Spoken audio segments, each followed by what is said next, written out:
Hello and welcome to this Hurricane Idalia update. It is 2 a.m. As we're watching the storm now take aim at the Bend area of Florida. They call this the Big Bend area of Florida, something like that. But you can see what you see here is a rapidly strengthening hurricane.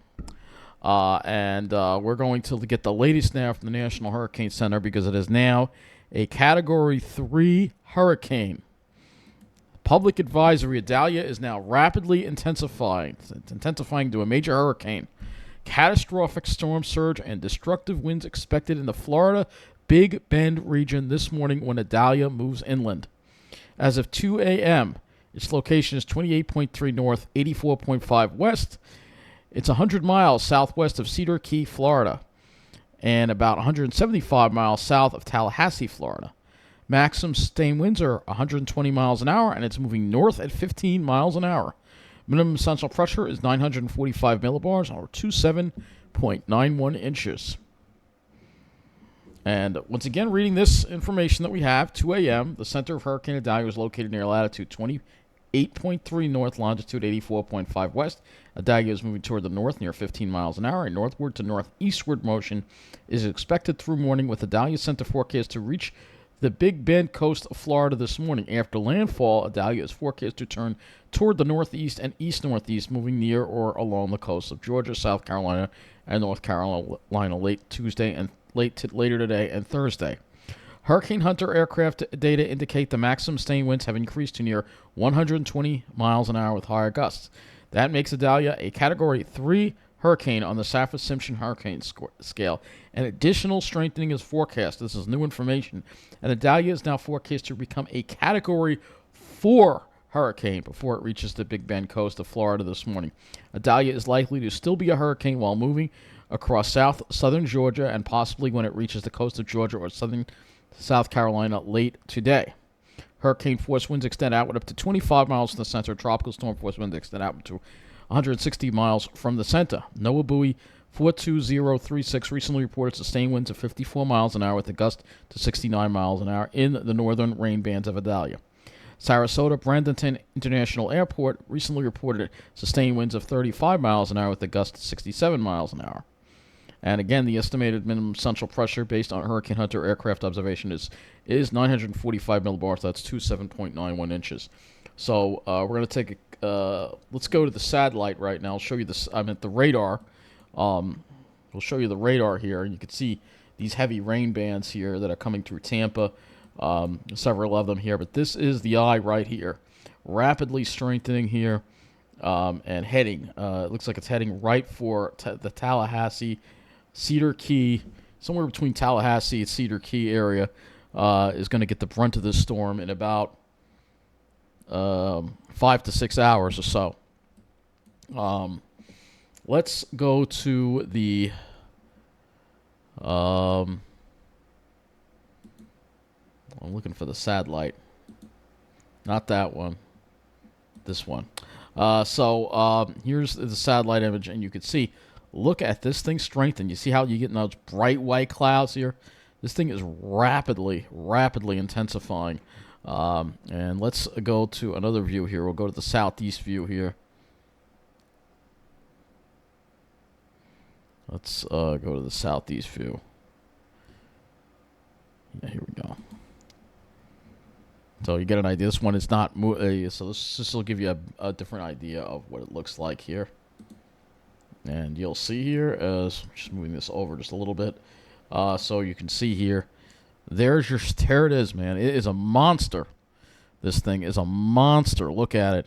It is really just, it's incredible how it's strengthening rapidly, and even more. I kept telling people, it's going to be worse than the models say, and sure enough, it's worse than the models say. Models just don't have a handle on this.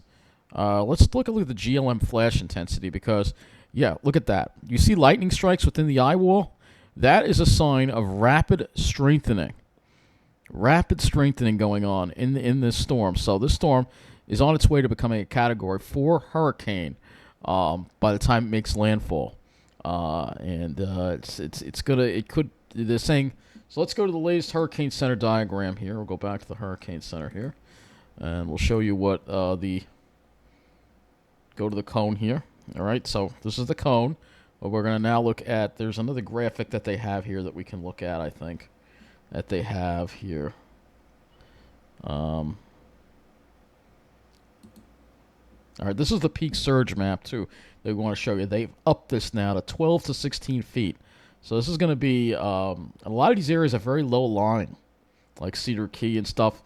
There's going to be severe flooding in these areas. And along with the power grid obviously being completely probably destroyed. This is, all right, there's one graphic, I don't know, maybe that's just associated with the Weather Channel, but they had that at between 130 and 140 mile-an-hour winds from this storm when it makes landfall. So let's look at some observations here and see the latest with some of these observations here. And also, I want to look at the Weather Service Tallahassee because this is unprecedented, folks. There's never been a major hurricane that ever entered the Appalachian Bay in recorded history. All right, so this has never happened before. Again, we're setting new precedents every week, it seems. So there has never been.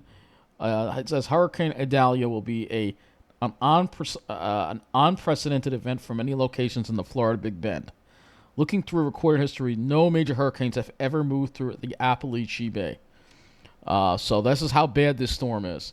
So let's get back to the weather and hazards map here and get some observations. Let's see. We have Sarasota now gusting to 51. South-southwest wind at 32 miles an hour, gusting to 51.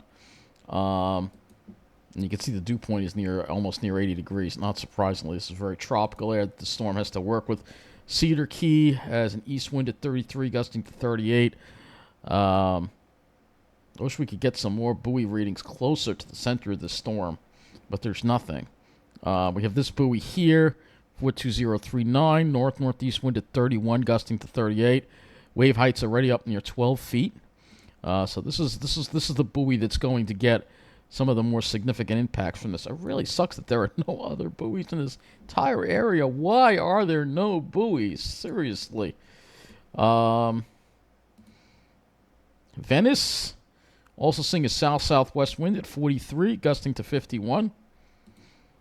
So you can see these strong winds that are approaching, and this is going to push the water in as well and cause flooding in this area, even though they're not getting the worst of this storm. It's still going to cause some flooding. It's going to happen. Power outages. Let's take a look at this. Got to refresh this because I'm sure this has changed. Let's see. Florida is only at 26. I'm surprised it's not worse. It is starting to go up. You see Sarasota definitely having some more issues here. Pinellas having some issues. Again, the infrastructure here. In the Tampa area, it's pretty tough, but you still have wood poles in some of these areas. And it's even worse as you head into the northern part of Florida here. So this is going to be like widespread. You're going to see, widespread power outages. It's going to change when this thing makes landfall. I know there are power outages in North Carolina already. Looks like one county. It's a big outage. But anyway, this is your storm right here. And it's really incredible to look at. It truly is incredible to look at. And I think I showed you the infrared already. So we'll look at this again, and you could see. Look at that. You can see once it gets that square look like that, that's a rapid intensification going on right there. So this is what's heading toward this area of Florida. It's going to be. I really hope people evacuated along the water because there's going to be terrible storm surge, and I've heard people have stayed in Cedar Key. They're going to be fighting for their lives because Cedar Key is going to be destroyed by this. I mean, destroyed. So could be wiped off the map along with some other towns. This is the kind of storm that does those things. So quite a devastating event about to happen in the Big Bend area of Florida. And I'll try to have another update for you in the morning about as we get closer to landfall. But again, I really hope people got out of there. It's not a storm to play with. This storm is rapidly intensifying, and This thing is definitely going to be a Category 4 when it makes landfall. I can see it right now already, and it could even be worse than it could be a high-end Category 4. And I think they were saying the winds would be 130 miles an hour when it makes landfall. Could be even worse than that. This thing looks like it's strengthening extremely rapidly. Looking at this satellite image here, it's quite something to see. So that's going to wrap up this Hurricane Idalia update.